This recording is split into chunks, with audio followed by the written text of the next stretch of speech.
This program is designed to assist you in the event an emergency response involves treating a patient using a Heartware ventilator system. It is designed to be used in conjunction with printed materials, not be the source of information.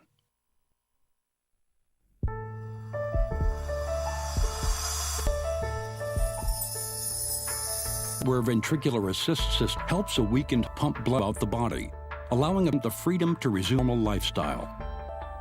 Its small size and integrated inflow cannula allow the device to be implanted completely in the pericardial space directly adjacent to the heart, thereby avoiding abdominal surgery. The driveline cable, constructed T-resistant conductor wires, similar to those used in pacemakers, exits the skin and connects the implant pump to an externally worn controller.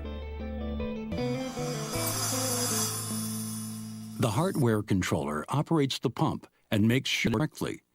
The display on the controller provides you with information about the performance that includes the blood flow, the speed, and the amount of power being used. Also on the face of the controller are two additional buttons: the scroll button, which allows you to toggle between information on the controller, and the alarm mute button. The alarm mute button will mute all low and medium priority alarms. There are 4 connectors on the controller: 1 driveline connector, 2 power supplectors, and 1 other connector, which is also used for the alarm adapter. The silver driveline connector should always have the driveline cover in place. When properly positioned, the driveline cannot be visible. The controller requires 2 power sources connected at all times for safety, either 2 batteries or 1 battery and either the AC adapter or DC adapter. While active, a patient will typically use 2 batteries. While relaxing or sleeping, the patient would typically use the AC adapter because it's power from an electrical outlet for an unlimited period of time. The DC adapter draws power from the electrical outlet in an automobile and may be used when traveling by car. If you respond to a patient using a Heartware, there are some important things you need into consideration. This is a continuous pump, which means pulses may be difficult to palpate. If you have access to a Doppler, it may be easier to pulse. Pressure may also be difficult to obtain because patient continuous flow VAD, very narrow pulse pressure, may only get a single number. The single number represents a mean arterial pressure, or MAP. A MAP that is high or too low affects the flow through the pump. If the pump is not aligned, it is safe to assume that circulation. Treating a responsive patient or caregiver can be helpful in management of the equipment. If there is a problem with the pump, display on the controller provide 2 lines of text. The first line will indicate what the alarm is. The second line will state what action should be taken. Distracted by the pump, patients can still experience medical conditions like arrhythmia. If the patient has an arrhythmia, its effect may be patients may be awake or without symptoms from ventriculitis. Depending on your assessment, the VAD patient should be transported to the planting center or closest hospital. If the patient is unresponsive, as in this case, other assessments are helpful, especially since and pressure may be difficult.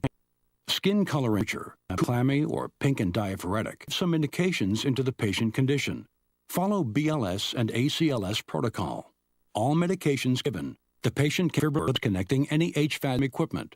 Sessions may pose a risk, pump location, and position of aorta, so use clinical judgment when deciding if CPR should be performed.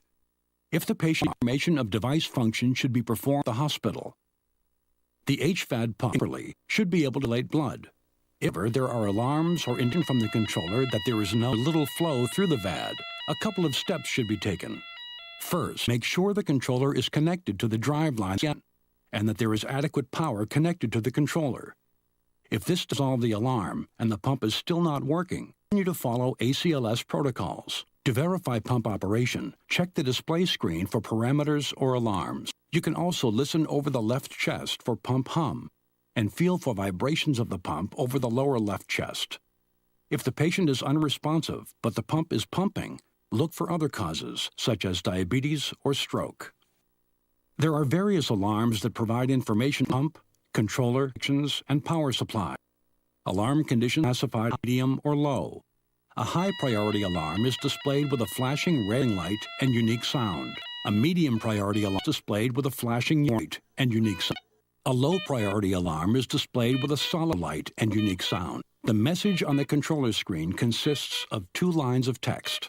The first line tells you what the alarm is, and the second line what to do. The alarm sound will stop, and the alarm light will go out when the condition is resolved. Some questions you might have about patient care are: can you IV fluids? Can you defibrilate or cardiovert? Yes, and you can do without adjusting the joules connecting the device. Can you follow BL and ACLS guidance? Yes, but remember VAD patients might have detectable pulse or blutter. Can you perform CPR? Yes, required, but confirm pump function following CPR. Can you immobilize the spine? Yes, into the board. Be sure the driveline exiting the abdomen and the external equipment is not manipulated or dropped. If you are going to transport a patient, the patient's controller must be by 2 batteries.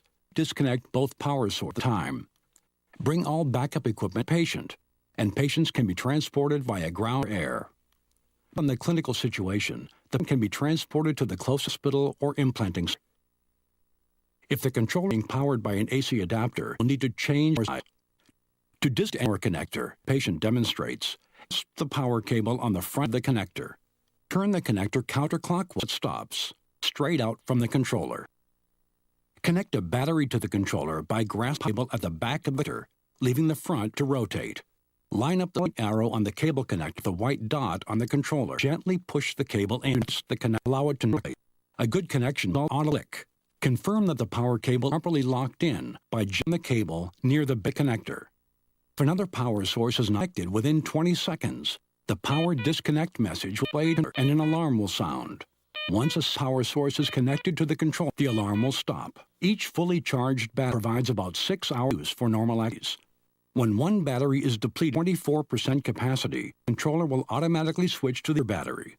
An instant beep will sound, the alarm indicator will be yellow, and it will be displayed on the controller screen. Place the depleted battery. If the battery is not changed within 5 minutes, the alarm will get louder until it is exchanged with a fully charged one.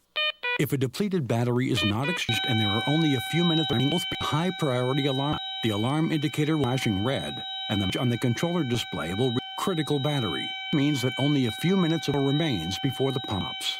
The batteries should be changed immediately. A backup controller is included with the Heartware system. The controller should be kept patient at all times in the event there is a problem with the original controller. The backup controller will also hold the adapter. This is for emergency and is used to silence no power alarm or is removed from a controller that is no longer in use. If a controller needs changed, follow these as demonstrated by the controller. Note that a VAD stopped alarm will start, but it will end once the driveline is connected. Restarting the pump is a priority, so don't worry about silencing the alarm after getting the pump restarted. Next, pull the white driveline cover out of the silver connector. Disconnect the driveline from the original controller by pulling the silver away from the controller. Do not disconnect by pulling the driveline cable. Connect the driveline to the controller by aligning the 2 red marks and pull together. The pump should restart. Verify the pump is working by checking the controller for RPM, flow, and watts. Once you have verified that the pump is working, you can silence the VAD's alarm by inserting the red adapter into the blinker on the original controller. Then disconnect the power, silencing the old controller. The red adapter should never be placed in a working controller. If a red alarm is not available, press the no power alarm on the controller by pressing and holding the alarm and scroll buttons at the same time until the beep is heard, or for at least 5 seconds. Release both buttons, then disconnect power. The original controller will be turned off and all alarms silenced. On the new controller, slide the white driveline cover over the connector. The Heartware ventricular assist system is surgically implanted to a failing native heart, pumped more efficiently. The Heartware system requires the internal pump to be connected to external electrodes, including a controller and more. This pump is a continuous flow pump, so able to palpate a pulse, maintain a blood pressure. BL and ACLS protocols should be followed. Do not be distracted by the device. These patients can experience threatening emergencies unrelated to the device. We recommend working with your medical director implant center to develop a related response algorithm. For more information, additional resources, please go to www.heartware.com or contact the Implanting Center.